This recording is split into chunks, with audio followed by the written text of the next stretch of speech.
Assalamualaikum warahmatullahi wabarakatuh. 90,1 RGR FM Radio Pelopor di Tulungagung. Saatnya belajar. Yuk belajar bareng di RGR FM. Selamat pagi dan salam sejahtera untuk kita semua. Terima kasih kami ucapkan untuk Bapak Ibu, orang tua di rumah yang selalu mendampingi putra-putrinya agar putra-putrinya tetap semangat untuk belajar dari rumah. Tak lupa kami juga mengucapkan terima kasih kepada PGRI Kabupaten Tulungagung yang telah bekerja sama dengan Dinas Pendidikan Pemuda dan Olahraga Kabupaten Tulungagung beserta Diskominfo Tulungagung yang mengadakan program belajar di 90,1 RGR FM.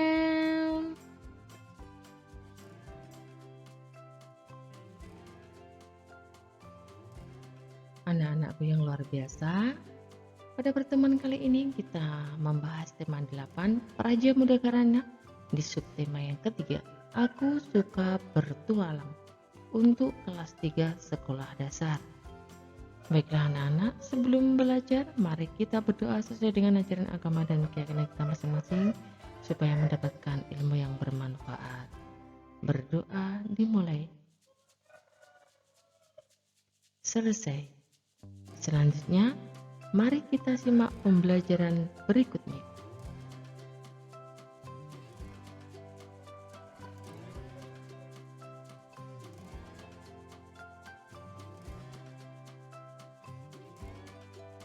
Aku anggota pramuka yang suka bertualang.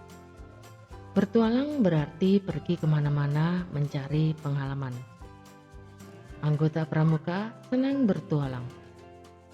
Mereka mengunjungi berbagai tempat untuk belajar.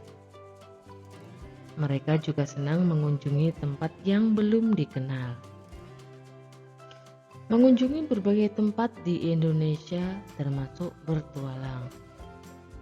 Indonesia negara yang sangat kaya dengan budaya. Indonesia juga memiliki pemandangan alam yang sangat indah. Mengenal budaya Indonesia sebagai tanda cinta pada tanah air. Melihat keindahan alam Indonesia juga merupakan kegiatan yang mengasyikan. Mari kita bertualang untuk mengenal budaya dan keindahan di Indonesia. Bertualang juga dapat mengenal berbagai permainan tradisional di Indonesia. Saat bertualang, kita dapat mengenal berbagai rambu lalu lintas. Menaati peraturan lalu lintas membuat perjalanan lebih aman dan menyenangkan.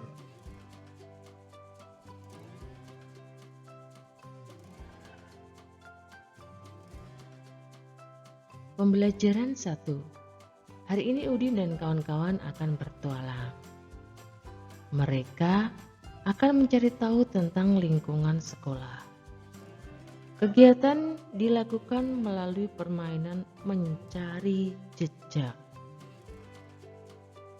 Udin memperhatikan tanda yang sudah disepakati agar aman bertualang. Tanda yang digunakan berupa bendera kertas berwarna. Bendera berwarna merah menunjukkan perintah belok kiri. Bendera berwarna kuning menunjukkan perintah belok kanan. Bendera berwarna hijau menunjukkan perintah berjalan lurus. Semua anggota kelompok juga mematuhi rambu-rambu lalu lintas. Mereka menyeberang di zebra cross. Mereka selalu berjalan di sebelah kiri jalan. Mereka juga memperhatikan keadaan lalu lintas saat menyeberang jalan.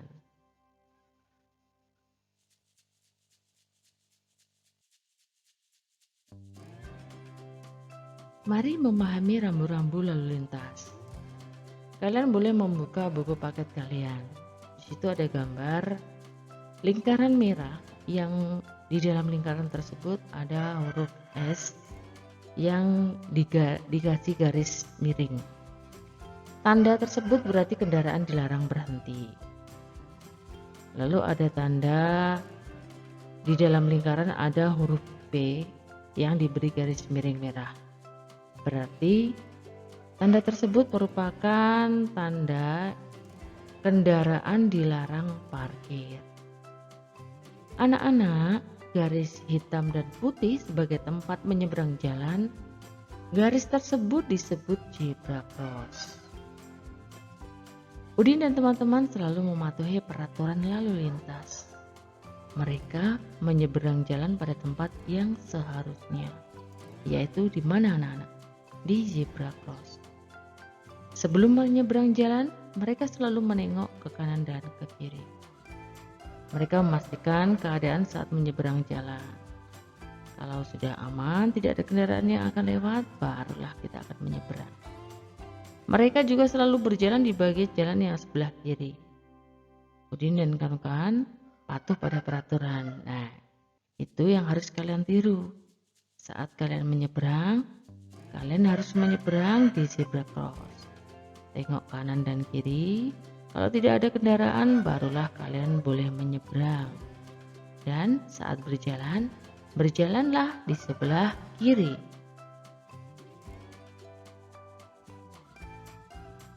Udin dan teman-teman melaporkan catatan hasil perjalanan. Laporan berisi banyaknya bendera yang ditemukan selama perjalanan. Ada bendera merah, kuning, dan hijau. Selama mereka berjalan tadi jika menemukan bendera merah, ditandai dengan satu garis jika menemukan satu bendera. Lalu menemukan lagi yang kedua garis di sebelahnya, digaris, ditanda garis. Sampai pada 4 garis untuk bendera merah. Maka dituliskan dengan bilangan 4. Untuk bendera kuning, mereka menemukan 5 dan 2 berarti 7. Anak-anak kalau menuliskan pada tulis itu setiap 4 garis diberi garis miring, itu berarti jumlahnya 5. Menemukan bendera hijau sebanyak 3 garis dan dihitung atau ditulis dengan bilangan 3. Setelah mereka menemukan beberapa bendera, yaitu merahnya ada 4, kuning ada 7, hijaunya ada 3. Lalu laporan tersebut disajikan dalam bentuk diagram. Nah, di situ ada banyaknya bendera dan ada nama-nama bendera. Dan ada juga angka di sisi kiri. Di bawah ada warna yang bertuliskan merah, kuning, hijau. Nah, selanjutnya di situ ada gambar batang. Merahnya digambar sampai angka 4. Kuningnya digambar sampai angka 7. Hijaunya digambar sampai angka 3. Nah, itu merupakan bentuk diagram. Diagramnya adalah diagram batang.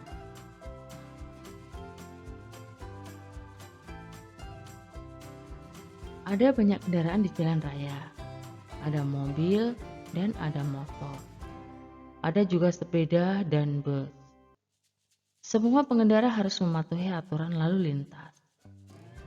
Semua pengendara kendaraan bermotor harus memiliki surat izin mengemudi atau SIM.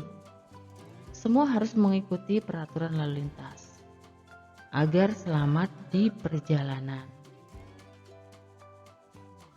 Kalian boleh memperhatikan gambar yang ada pada buku kalian. Di situ ada mobil yang diberi hiasan agar menjadi lebih menarik.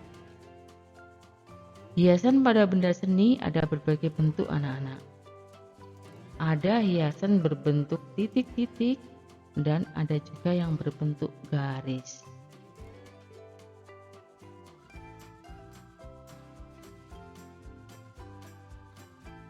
Kalian boleh mencoba menghias gambar bus dengan menggunakan garis dan titik agar lebih menarik. Mengenal budaya Indonesia. Indonesia negara yang kaya raya akan budaya. Ada berbagai macam suku dan agama di Indonesia.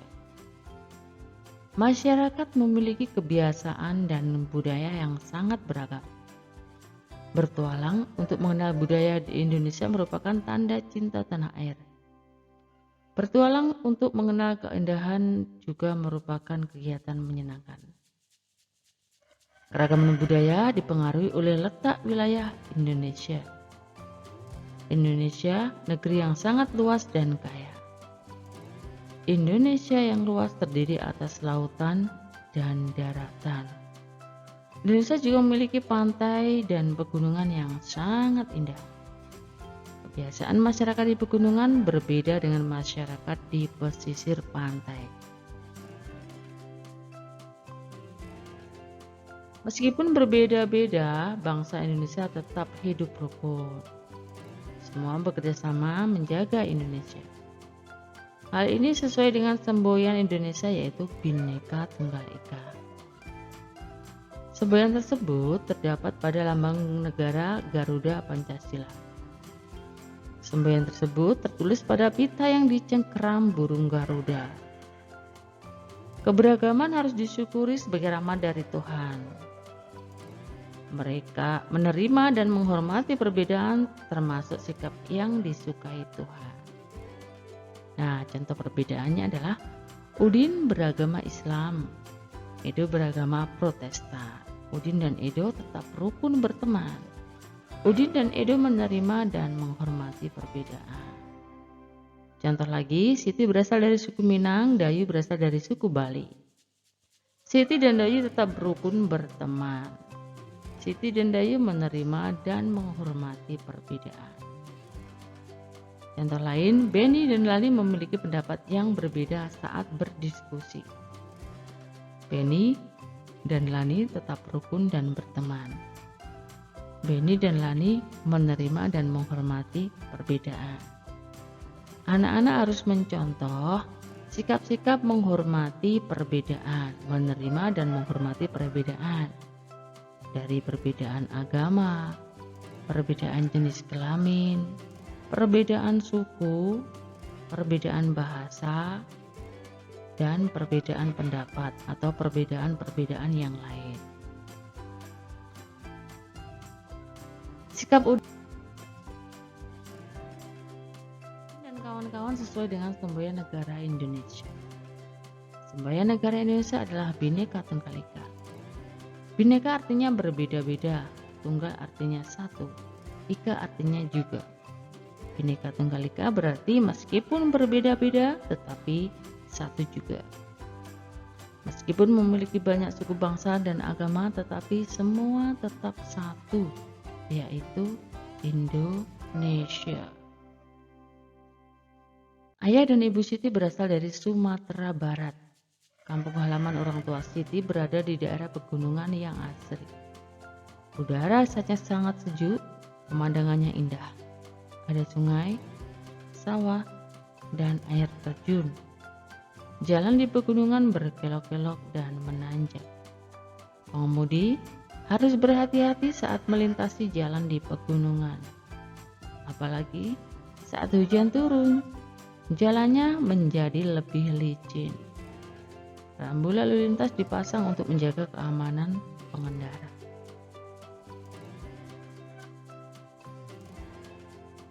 Rambu-rambu tersebut dapat ditemukan di jalanan berkelok-kelok.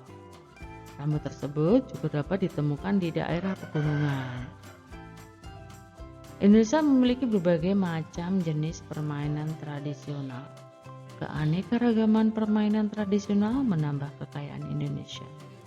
Salah satu permainan tradisional di Indonesia adalah galasin. Setiap daerah memiliki nama yang berbeda untuk permainan galasin. Ada yang menyebut galasin, ada pula yang menyebut gobak sodor atau gobak.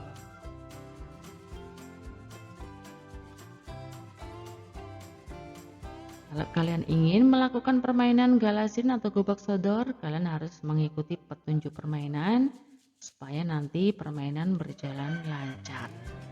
Yang pertama adalah buatlah garis-garis penjagaan menggunakan kapur tulis. Garis membentuk lapangan segi 4. Lapangan tersebut dibagi menjadi 6 bagian. Yang kedua, buat garis di tengah lapangan. Garis ini sebagai tempat atau jalan kapten atau sodor. Yang kedua, buatlah 2 tim. Masing-masing tim terdiri atas 3-5 pemain. 4. Satu tim akan menjadi tim jaga dan tim lainnya akan menjadi tim lawan. Penentuan tim dapat dilakukan dengan pengundian. 5. Anggota tim yang mendapat giliran jaga akan menjaga lapangan. Tempat yang dijaga adalah garis horizontal. Kapten tim akan menjaga pada garis batas vertikal.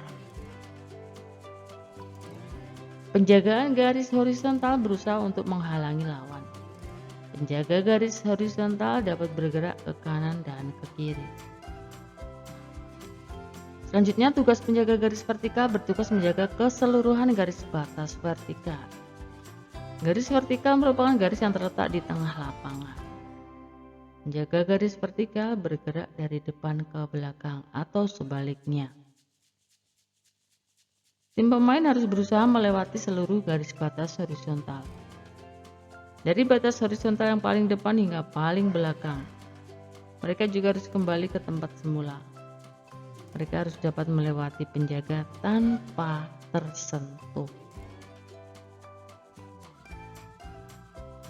Itulah tadi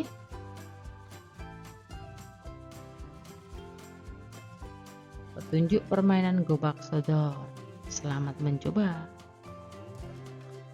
Pembelajaran 3. Bersepeda bersama teman. Hari ini Udin dan teman-teman bermain di lingkungan sekitar rumah. Mereka ingin berkeliling menggunakan sepeda.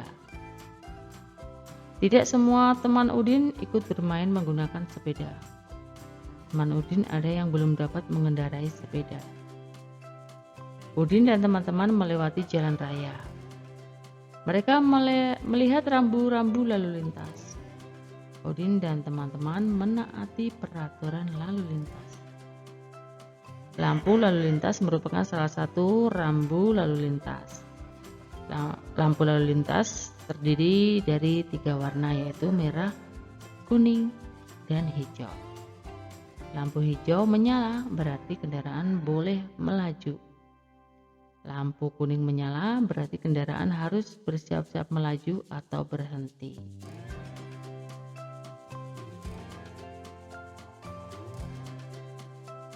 Lampu merah menyala berarti kendaraan harus berhenti. Udin dan teman-teman menaati peraturan lalu lintas. Petualangan dengan bersepeda membuat Udin dan teman-teman senang. Mereka juga menjadi lebih paham mengenai rambu-rambu lalu lintas. Anak-anak, pengemudi kendaraan harus mengetahui peraturan lalu lintas. Pengemudi kendaraan harus menaati peraturan lalu lintas. Berikut ada gambar kereta api. Tahukah kamu sebutan untuk pengemudi kereta api? Iya, masinis. Kalian boleh memberi hiasan pada gambar kereta api dengan menggunakan garis titik atau bidang untuk menghiasnya. Selamat mencoba.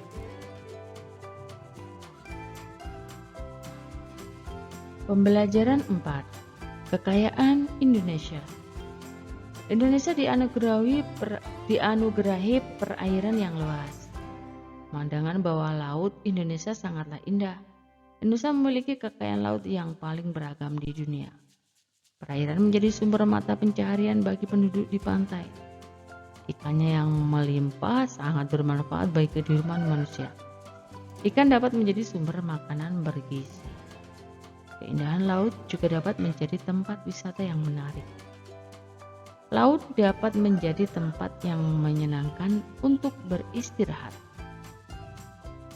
Laut juga dapat menjadi mata pencaharian bagi pengelola wisata. Kebiasaan masyarakat di dekat laut berbeda dengan masyarakat di pegunungan. Penduduk di Indonesia sangat beragam wilayah tempat tinggalnya. Penduduk Indonesia beragam ya wilayah tempat tinggalnya. Keragaman wilayah tempat tinggal membuat beragam pula kebiasaan masyarakatnya. Nah, hal ini menyebabkan beragam rumah adat yang ada di Indonesia. Hal ini pula menyebabkan beragamnya pakaian adat di Indonesia. Anak-anak, perbedaan ini membuat Indonesia menjadi semakin kaya. Walaupun kebiasaan berbeda, masyarakat Indonesia tetap hidup rukun dan damai. Menangkap ikan tadi di laut ada aturannya ya anak-anak. Aturan dibuat agar kekayaan laut tetap terjaga. Cara menangkap ikan yang aman dengan menggunakan jala. Tidak boleh menggunakan bahan peledak ataupun pukat harimau. Karena apa? Karena kalau menggunakan bahan peledak akan merusak laut dan akan membunuh semua penghuni laut. Menggunakan pukat harimau juga dilarang karena ikan-ikan yang masih kecil-kecil akan ikut tertangkap.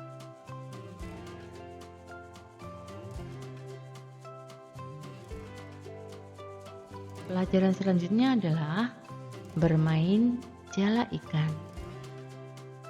Kalian boleh bermain permainan ini bersama teman-teman kalian. Sebelum bermain, kalian ikuti petunjuk permainan. Yang pertama, tentukan garis batas untuk bermain. Berilah tanda dengan kapur.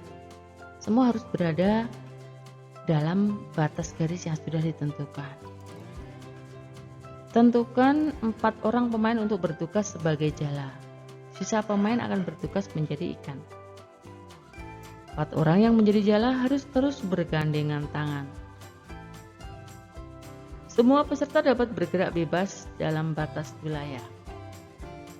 Setelah diberi aba-aba, jaring dapat bergerak menangkap ikan. Sebaliknya ikan bergerak menghindari dari tangkapan jala. 4 ikan yang tertangkap dibentuk menjadi 1 jaringan tambahan. Dengan demikian, kini jaring menjadi 2 buah. 2 jaring ini terus bergerak menangkap ikan. Setelah mendapat ikan, buat 1 jaring tambahan lagi. Begitu seterusnya sampai ikan-ikan di kolam habis. Ikan dalam jaring tidak boleh bergerak keluar. Ikan harus mengikuti gerakan jaring menangkap ikan lainnya. Selain permainan jala ikan yang mengasihkan, ternyata menyantap ikan juga baik untuk kesehatan ya anak-anak. Ikan ternyata mengandung banyak protein. Apakah kalian suka makan ikan? Di mana kalian dapat menemukan penjual ikan? Nah, tentunya di pasar ya. Ada ikan bandeng, ikan tuna, ada udang, cumi, dan lain-lain. Para nelayan menjual ikan hasil tangkapan di pasar ikan. Penjual ikan di warung dan pasar membeli ikan di pasar ikan. Saat menuju pasar, di situ ada rambu. Rambu ada gambar mobil dan gambar garis lengkung-lengkung ya. Nah, gambar tersebut artinya rambu jalan licin merupakan peringatan ya bahwa nanti di depan kalian ada jalan yang licin dan kalian harus berhati-hati.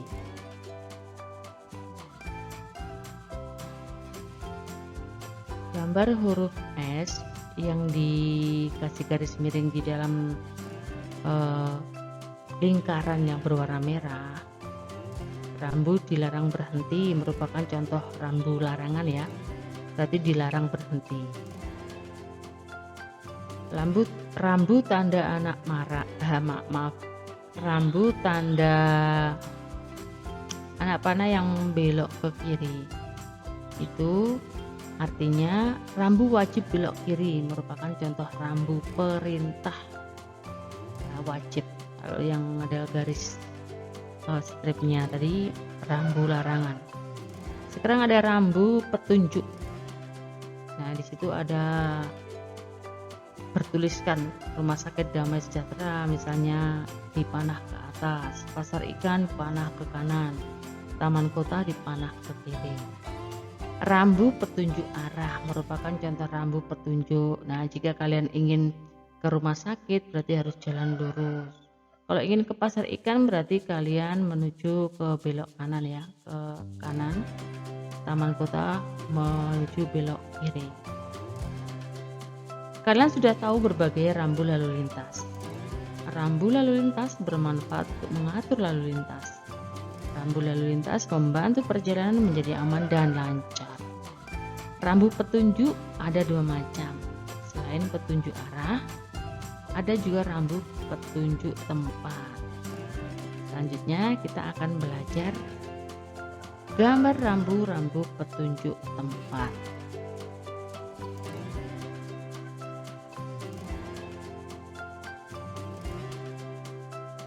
Kalau ada gambar masjid, berarti rambu petunjuk masjid.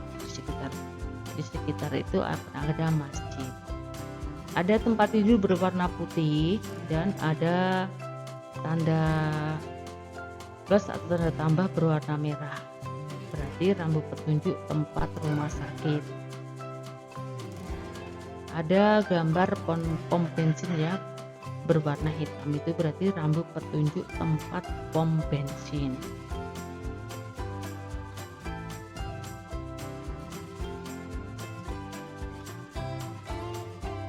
Siti beragama Islam, Dayu beragama Hindu, Lani beragama Buddha. Mereka sedang menuju rumah ibadah masing-masing. Nah, di situ ada tanda anak panah lurus, berarti menuju ke masjid. Tanda anak panah ke kanan akan menuju ke pura. Anak panah ke kiri akan menuju ke vihara. Ada banyak perbedaan atau keberagaman, namun kita harus tetap menjaga kerukunan. Kerukunan berarti saling menghormati dan menjaga ketertiban agar semua merasa nyaman dan aman. Jadikanlah keragaman menjadi pemersatu. Hal ini sesuai dengan semboyan negara Indonesia, yaitu Bhinneka Tunggal Ika.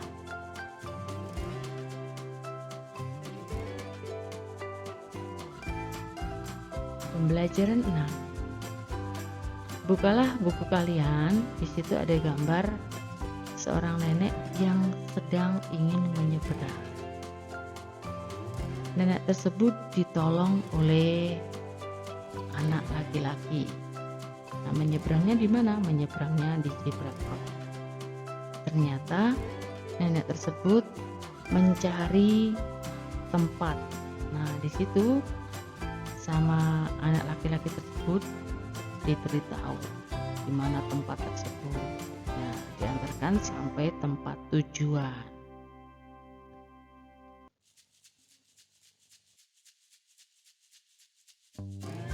Nenek tersebut mengucapkan terima kasih karena telah dibantu. Akhirnya, nenek memberikan sebungkus makanan tradisional. Makanan itu adalah empek-empek. Empek-empek berasal dari kampung halaman nenek. Masih ada banyak contoh makanan tradisional lainnya. Ada kue tradisional lainnya, ada onde-onde, klepon, dodol, serabi, bikang, kupis, kue lapis, dan lain-lain. Apakah kamu dan teman-temanmu suka kue tradisional? Iya, tentunya suka ya.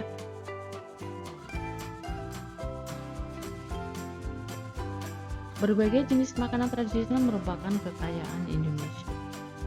Rumah adat dan suku juga kekayaan Indonesia. Begitupun pakaian adat dan agama yang sangat beragam di Indonesia adalah lambang kekayaan dan kekuatan. Kita harus hidup rukun untuk menjaga persatuan dan kesatuan bangsa.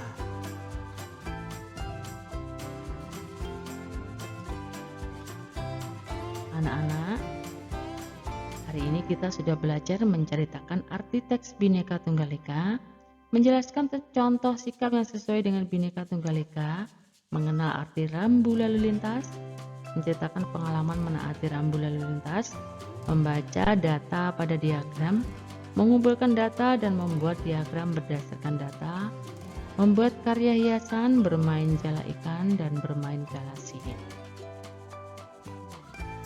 Demikian tadi yang dapat Ibu sampaikan. Mohon maaf jika ada kesalahan dan kekurangan yang disengaja ataupun tidak disengaja. Sampai jumpa pada video pembelajaran berikutnya. Ibu akhiri, wassalamualaikum warahmatullahi wabarakatuh.